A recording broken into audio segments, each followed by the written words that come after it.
Olá, eu sou a Ana e o vídeo de hoje é para vos falar sobre os livros que eu li durante o mês de dezembro. Estamos prestes a fechar o ano! E assim quase a completar os vídeos praticamente todos os dias do mês de janeiro. Portanto, 2024 está prestes a ser fechado.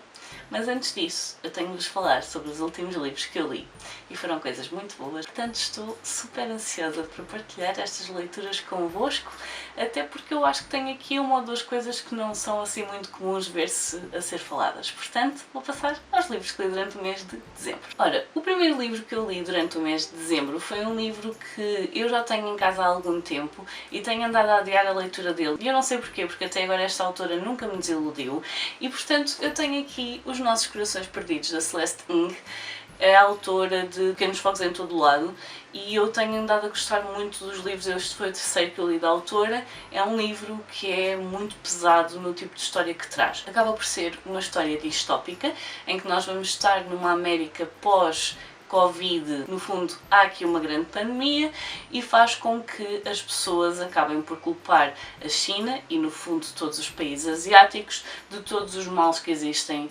nos Estados Unidos da América. E o que acontece é que começa a haver uma segregação, em especial dos chineses, mas que acaba por abranger todas as pessoas de origem asiática. E convenhamos que é muito fácil identificar uma pessoa de origem asiática, portanto nós estamos a ver aqui constantemente atos de ódio e de discriminação contra pessoas de origem asiática. E portanto o que é que acontece aqui nos Nossos Corações Perdidos? A partir do momento em que isso começa a acontecer, óbvio que se existe todo um movimento contra algo, vai haver também um movimento que está a tentar mudar as coisas de maneira a que esse ódio não se arraste, a que esse ódio não se espalhe ainda mais e a tentar proteger as pessoas que estão a ser vítimas de tudo o que isso gera. O nosso narrador é o Bird, ele tem 12 anos, a mãe dele desapareceu do nada. Ele lembra-se vagamente do último momento em que contactou com a mãe, ela disse-lhe que ia sair, ele estava a brincar, não quis levantar a cabeça, coisas de criança. E ele, no fundo, acaba por se culpar um bocadinho sobre essa ter sido a última interação com a mãe. No fundo, tudo isso faz parte de uma tentativa de salvaguardar o Bird de não ser envolvido numa situação que acaba por envolver a mãe dele. Portanto, há alguns anos atrás, a mãe do Bird escrevia poesia, era algo que ela gostava muito de fazer. E houve um poema que ela escreveu e que neste momento em que está a haver todas estas questões sociais de discriminação, esse poema está a ser visto como algo que serve para atiçar o outro lado das barricadas, portanto o lado que está a tentar lutar por um mundo onde isso não aconteça. No entanto, nós estamos a ver aqui uma sociedade em que qualquer coisa que seja dita, qualquer opinião que seja expressa por alguém que se perceba que é de origem asiática, vai fazer com que haja repercussões para essa pessoa e para a família. E portanto qualquer coisa, por mais mínima que seja vista como antipatriota, vai levar a que, no mínimo, as crianças sejam retiradas às famílias e sejam postas em famílias de bem americanas.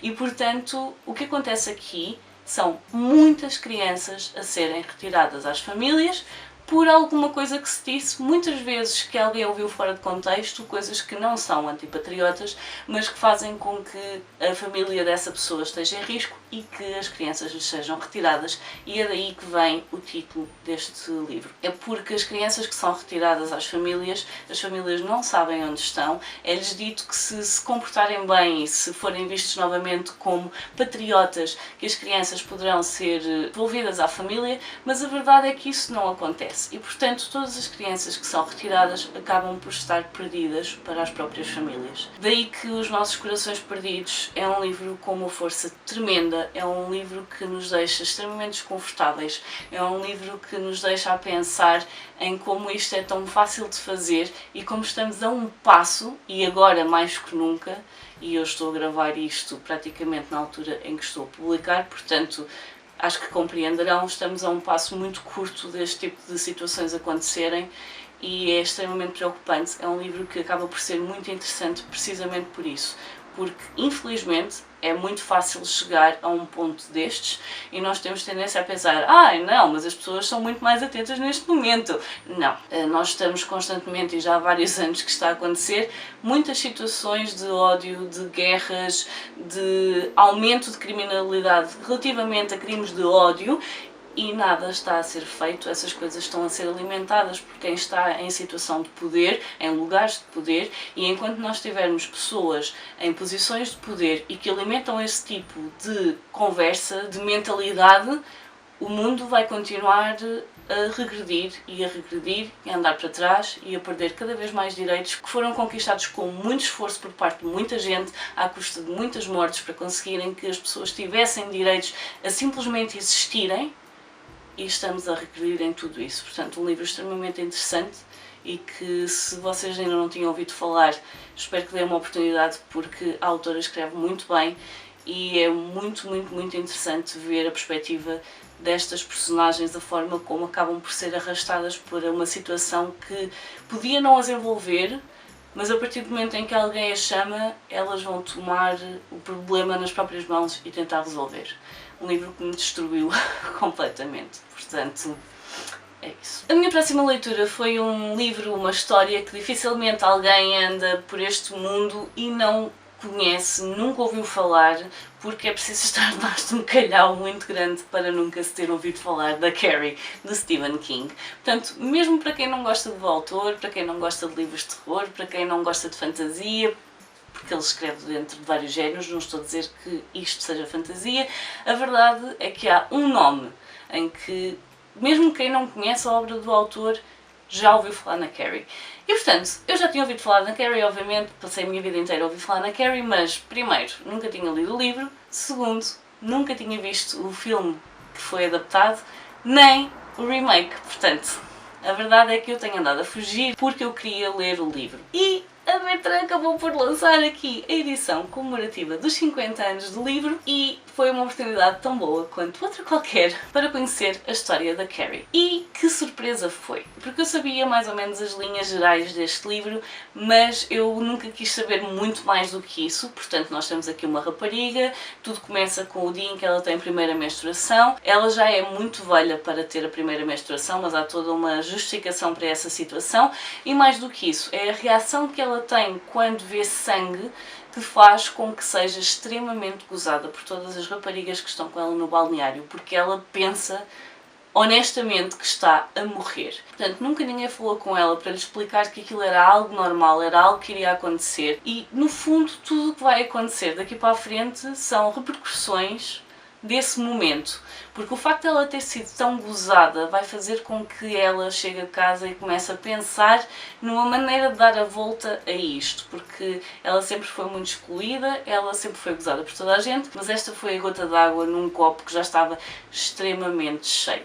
E portanto, nós temos aqui a história da Carrie contada da perspectiva de várias personagens, seja das que estiveram com ela no balneário. Nós temos aqui uma das colegas dela que esteve a gozar com ela, mas mais à frente começa a pensar no porquê de ter feito aquilo e não há uma justificação, ela não consegue justificar. Ela chega a ficar perturbada com aquilo que fez, porque percebe que foi uma espécie de movimento de massas e, portanto, simplesmente foi na onda daquilo que já estava a ser feito, mas ela sente-se tão mal com isso que acaba por pedir ao namorado que convide a Carrie para ir ao baile de finalistas. É uma maneira de tentar compensar um bocadinho, algo que não tem compensação possível, mas de lhe dar um pequeno momento de algo normal na vida dela de secundário. No entanto, essa é apenas uma das personagens. Nós temos aqui, por exemplo, a mãe da Carrie, que é uma extremista religiosa, e a maneira como ela passa pela vida é, meu Deus, a verdade é que existem pessoas assim e é difícil de compreender. Mesmo para quem é religioso, extremistas vão ser sempre muito difíceis de compreender, e temos também alguns capítulos narrados pela própria Carrie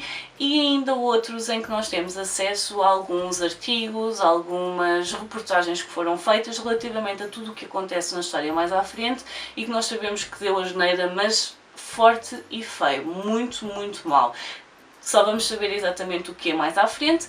No entanto, vários destes recortes, vários destes artigos estão a falar do facto de a Carrie ter descoberto que tinha uma capacidade e, no fundo, acabam por ser quase artigos científicos do porquê daquilo acontecer, se é possível, se não é, se haverão mais pessoas com esse tipo de capacidades por aí fora.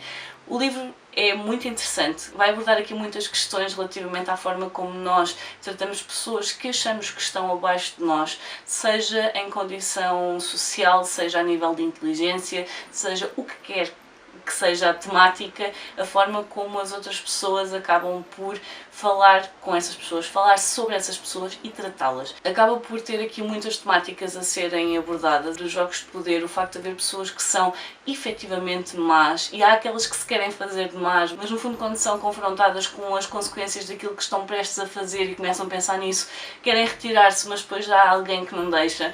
E portanto, um livro que eu gostei muito de ler, que é um bocadinho estranho, de certa forma, não tão estranho como a Carrie, mas é um bocadinho estranho. Este foi o primeiro livro do Stephen King a ser publicado, o primeiro livro mesmo, formato livro, que ele até aí escrevia textos que eram publicados em revistas, jornais, por aí fora, e é muito interessante, principalmente sabendo que a primeira versão deste livro foi parar ao caixote do lixo e foi a Tabitha, a mulher de Stephen King, que foi resgatar o lixo e que lhe disse que não, ele ia mesmo ter de acabar aquela história porque era uma história que tinha de ser contada. Portanto, para quem ainda não se estreou com a Carrie, acho que vale muito a pena, é um livro que levanta muitas questões que vale a pena parar para refletir. Depois um livro que já andava a ser adiado também há algum tempo, que eu já tenho cá em casa há alguns anos, principalmente porque eu gosto muito da escrita da autora, e eu sabia que este livro me ia dar fome. E a verdade é, este livro dá fome.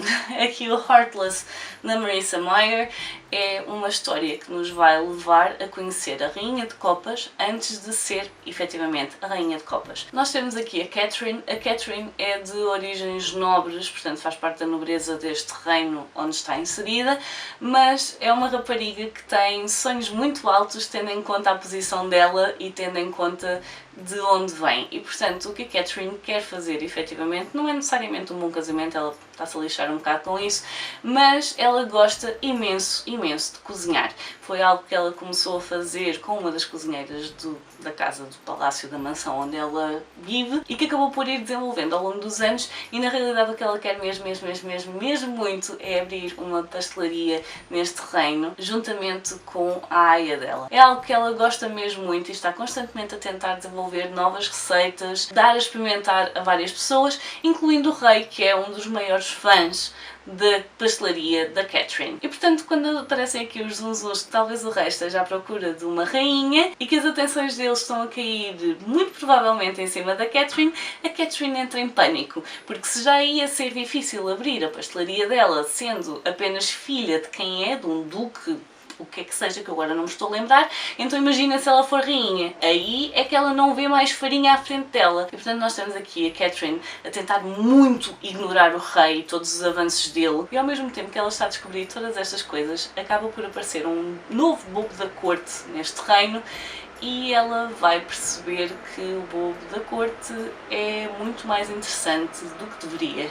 E portanto nós vamos ver aqui a Catherine a descobrir o que é o amor, a descobrir aquilo que está disposta a fazer pelo sonho dela, a tentar muito fugir aos avanços do rei, a sentir pressão de todos os lados, seja dos pais, seja do rei, e isso tudo ainda com uma pressão extra, que é o reino está a ser atacado pelo Jabberwock. O Jabberwock é uma das personagens que aparece na Alice no País das Maravilhas, que nós não conhecemos das adaptações, ele está apenas no texto original, e isso foi uma das coisas que eu gostei mais neste livro. Tudo, o tirar de chapéu da Marissa Meyer, ela é fantástica a fazer retellings das histórias. Portanto, ela pega em histórias que já existem, neste caso Alice no País das Maravilhas, pega em personagens, dá-lhes uma roupagem diferente, mas mantém as características de cada uma delas e cria uma história em torno disso. E eu amei este livro, gostei mesmo muito, só não gostei mais, porque houve aqui algumas situações em que eu senti que o livro estava a ser um bocadinho mais juvenil do que era suposto, e eu até estou a dizer juvenil em vez de jovem adulto. Portanto, há aqui algumas coisas que eu senti que eram um bocadinho mais juvenis e que eu não senti quando estava a ler, por exemplo, as Crónicas Lunares. E portanto isso foi a única coisa que baixou aqui um bocadinho a apreciação que eu fiz deste livro. No entanto, tenho a dizer que este livro chama-se Heartless, devia de ser Heartbreak, porque nós sabemos que o nosso coração vai ser partido, porque toda a gente sabe o final desta história.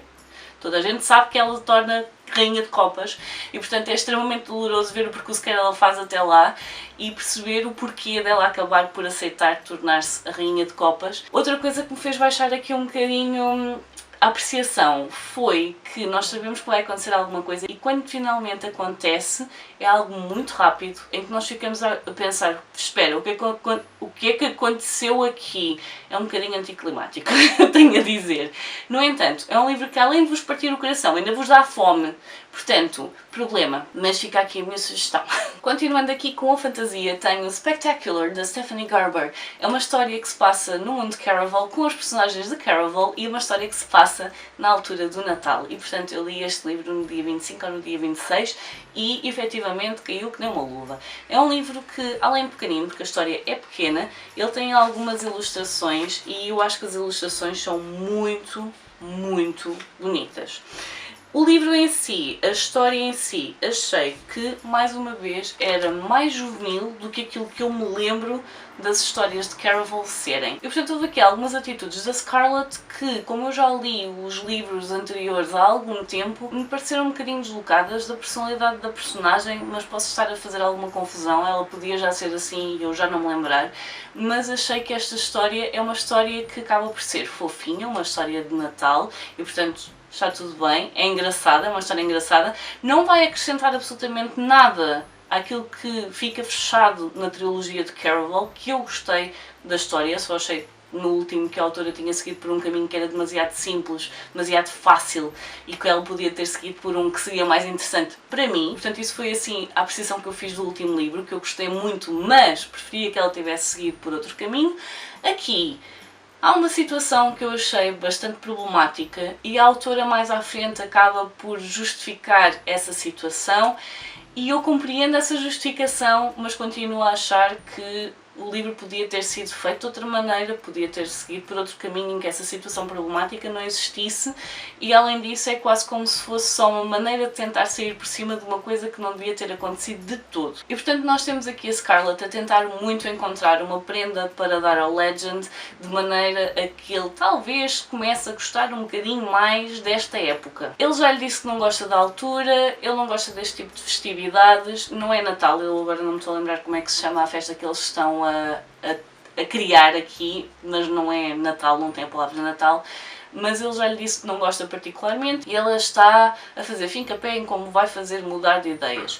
No entanto, para isso, ela quer lhe dar uma prenda, quer que seja qualquer coisa que o surpreenda, mas que seja de acordo com os gostos dele e está extremamente difícil de encontrar essa prenda. Ao ponto em que ela vai à procura de algo que faz parte de uma lenda e acaba então numa situação um bocado fora de tudo. Portanto, um livro que eu achei piada, o livro é muito giro, as ilustrações são lindíssimas, eu gostei imenso das ilustrações, acho que a história não me acrescentou o suficiente. No entanto, estou muito curiosa para continuar a ler algo da autora e para ir para o Once Upon a Broken Heart, porque eu gosto destas personagens, efetivamente. Este livro é que é engraçado, é giro, lê-se bem.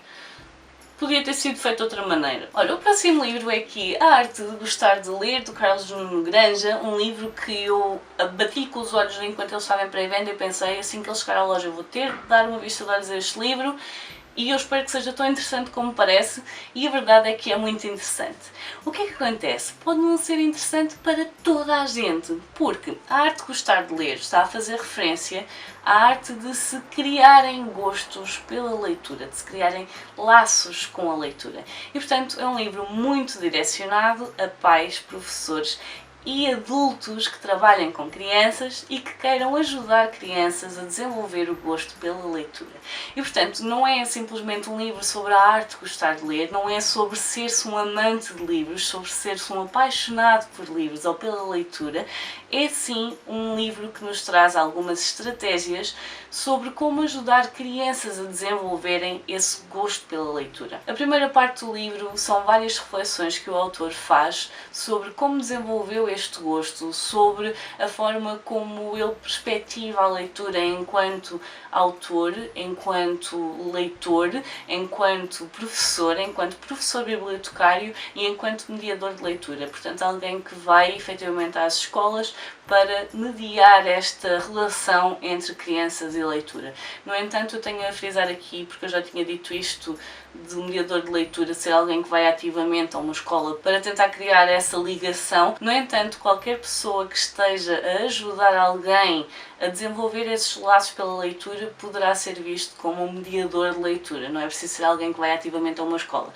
Se vocês tiverem um filho e vocês tiverem a fazer uma seleção dos livros que apresentam, se estão a ajudar a compreender o texto, vocês já estão a fazer uma mediação de leitura. No entanto, estas pequenas reflexões que o autor traz aqui levam-nos a pensar sobre o estado da leitura em Portugal, sobre o facto de se estarem a vender cada vez mais livros, há cada vez mais pessoas a ler, felizmente. No entanto, também há muita gente que nos estamos a perceber, e principalmente nas escolas, principalmente os professores, apercebem-se que as crianças estão a ter cada vez mais dificuldade em compreender aquilo que estão a ler. Há muitas coisas que levam a que as pessoas estejam a fazer uma cada vez pior interpretação de texto e compreensão de texto, e isso é algo que acaba por estar muito refletido aqui nas reflexões do autor. E portanto são vários pequenos textos. Quando eu digo pequenos, são mesmo muito pequenos, às vezes só ocupa uma parte da página. Portanto, nós temos aqui muitas temáticas que o autor se foi lembrando e foi refletindo sobre elas.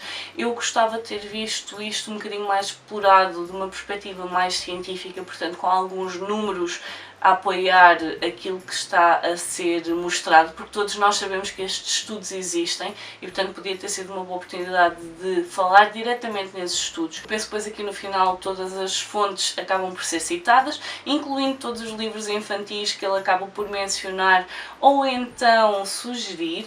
Mais do que isso, além destas reflexões, as outras partes do livro são várias dicas especificamente direcionadas às crianças e aos jovens para que eles possam aplicar no seu tempo livre, seja em casa, seja na sala de aula, e tem também uma parte direcionada para os professores para dar algumas dicas de como organizar oficinas de leitura. E portanto, eu acho que é uma ferramenta muito interessante, especialmente se vocês trabalham com crianças e querem ajudar a desenvolver este gosto pela leitura e não sabem muito bem por onde começar. Este livro é uma ferramenta. Portanto, este livro não está a falar sobre, meu Deus, o prazer da leitura e a forma como todos nós vemos os livros e os percepcionamos como janelas para outros mundos. Não, aqui é direcionado para quem quer ajudar crianças e jovens a desenvolver essa relação com os livros. Portanto, se algo daquilo que eu vos disse agora fizer sentido para vocês, se vocês têm filhos, se vocês têm crianças na vossa família que não sejam vossos filhos, mas que sejam primos, sobrinhos, irmãos, o que quer que seja, e que vocês querem ajudar a criar essa ligação com os livros, estão aqui algumas ferramentas muito interessantes, pelo menos eu achei, e que vos podem ajudar nesse percurso que às vezes é um bocadinho sinuoso, convenhamos, porque há distrações que são muito mais interessantes e muito mais imediatas que os livros, e nós sabemos que um leitor faz uma escolha consciente de eu quero ler um livro em vez de fazer outra coisa, e nem sempre é fácil fazer isso.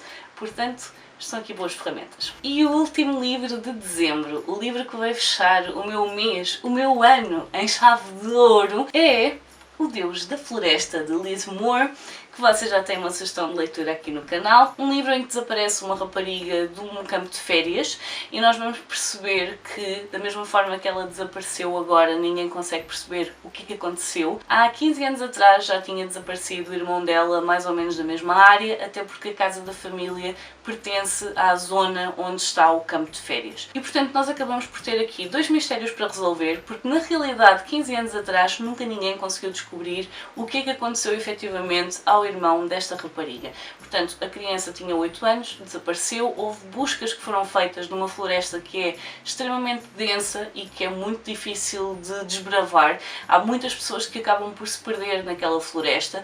Para os garotos que vão para o campo de férias, uma das primeiras coisas que eles são ensinados a fazer é, se vocês estiverem na floresta e se perderem, por favor não tentem encontrar o caminho de regresso, parem e berrem, chamem por ajuda, alguém há de ter convosco, alguém há de ajudar, mas não tentem encontrar o caminho de volta. E portanto, nós temos aqui esta situação de há 15 anos atrás e temos uma nova situação agora. Neste momento, quem desapareceu foi a segunda filha do casal, que nasceu já depois do desaparecimento do irmão, e ela tem já 12, 13 anos. Portanto, o primeiro menino tinha cerca de 8, ela tem 12, 13 anos. E nós temos aqui um livro que, além de nos levar por esta investigação, é um livro que nos é contado por várias personagens e ao longo de vários saltos temporais entre o passado e o presente. O presente é em 75, portanto também não é o nosso presente, é o presente das personagens, mas é uma história que acaba por ter vários narradores, porque cada pessoa tem uma perspectiva diferente do que poderá ter acontecido e, além disso, pode ter visto alguma coisa ou não. E nós temos aqui vários personagens a contar-nos esta história e a colocar peças no puzzle, em que a maneira como vai andando para trás e para a frente é feito quando a autora tem de nos explicar alguma coisa do passado e só aquela personagem tem informação relativamente àquela situação. É um livro que eu gostei imenso, isto pode parecer confuso, mas não é. Esta maneira de contar a história que vai andando entre o passado e o presente faz com que tudo faça sentido, em que nós vamos começando a ver um bocadinho a imagem a aparecer. Eu tinha falado em puzzle e em pontilhismo quando falei deste livro, mas na realidade é quase uma Polaroid. Nós inicialmente estamos com a imagem toda a branco e depois vão começando a aparecer alguns contornos, a imagem vai começando a ficar mais nítida e só mesmo quando nós chegamos ao final do livro é que temos uma imagem completa daquilo que aconteceu. E a verdade é que é uma história que está muito bem contada, uma história em que a autora acaba por explorar muitas temáticas que não estão diretamente relacionadas com estas duas crianças, mas temos muitas temáticas como questões de hierarquia, as pessoas que já nasceram em famílias que têm dinheiro e aquelas que nasceram em famílias em que nem sabem muito bem como é que chegaram à idade que têm porque as probabilidades de sobrevivência eram baixas e, portanto, nós temos muita questão sobre quem nasce em famílias com dinheiro poderia ver-se livre, poderia ser algo que traz liberdade, mas muitas vezes acabam por estar presos a convenções sociais, às expectativas que os outros têm deles e não podem fazer tudo aquilo que querem, não podem dizer tudo aquilo que querem e muitas vezes acabam por estar presos e limitados por essas expectativas e por essas convenções. Nós vamos conhecendo cada uma destas personagens, vamos vendo a forma como cada uma narra e como cada uma acaba por ter um pedaço deste puzzle em que sem essa personagem nós não íamos conseguir constituir aqui esta imagem de maneira a que ela ficasse nítida e que conseguíssemos compreender efetivamente o que aconteceu. Um livro que eu achei muito bom, está muito bem escrito, gostei muito da forma como os personagens estão a tentar passar por esta vida, a maneira como está tudo desenvolvido. Como eu disse, eu fechei o meu ano em chave de ouro. Foi o melhor livro que eu podia ter lido para finalizar 2024. Definitivamente. Portanto, estes são os livros que eu li durante o mês de dezembro. Estão aqui livros muito bons. Eu não percebi o que aconteceu porque tenho aqui um padrão de capas brancas, mas acontece. Aparentemente, dezembro, nós não temos neve, mas é como se tivéssemos. Um mês em que eu li coisas tão boas. Portanto, eu vou-vos pedir que me deixem nos comentários se já leram algum destes livros, se há algum que vos tenha chamado a atenção, se há algum que tenha passado para a vossa lista de vou manter debaixo do olho para ver se tenho interesse em ler ou não. Há algum que vos tenha surpreendido? Deixem-me isso tudo nos comentários. Espero que o vosso ano 2024 tenha estado cheio de boas leituras. O meu finalizou muito bem. Portanto, eu por hoje vou ficar por aqui. Adeus e até à próxima. Tchau!